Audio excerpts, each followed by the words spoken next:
To a New Yorker, the city is both changeless and changing. In many respects, it neither looks nor feels the way it did 25 years ago. When E.B. White wrote these words in his book This Is New York in 1948, the New York that had seen change was about to transform once again in another decade. 7 years after his book was published, a small part of Manhattan was about to be demolished to become what would later be known as Lincoln Center. Residents knew the neighborhood in question as San Juan Hill. San Juan Hill extended from West 60th to West 66th Street between Broadway and Amsterdam Avenue. The area was home to mostly working-class African Americans and Puerto Ricans. The most famous resident to come out of that area was jazz musician Thelonious Monk, who resided in 243 West 63rd Street.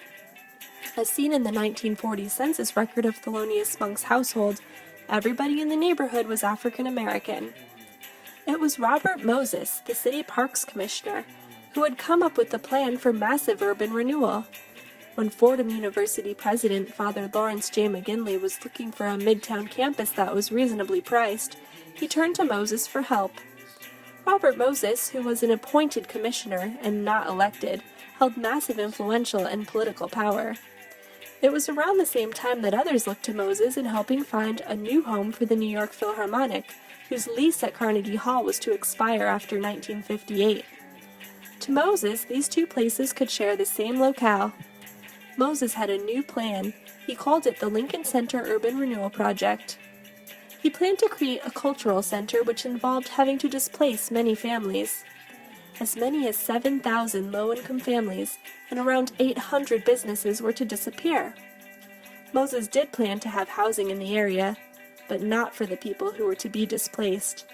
Instead, he would create luxury apartments. In 1958, opponents filed several lawsuits in an effort to stop the evictions, to no avail. The new project would replace their old homes with high-rent luxury apartments, and there was no chance of these same residents being able to reside in them. Most families moved to other parts of Manhattan, and a large group moved to the Bronx. The new area was for wealthy patrons of the arts.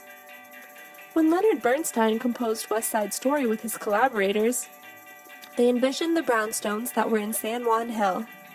For a person to watch the film now, they would wonder what part of Manhattan the film is even depicting, only because there aren't any Manhattan neighborhoods that look like San Juan Hill.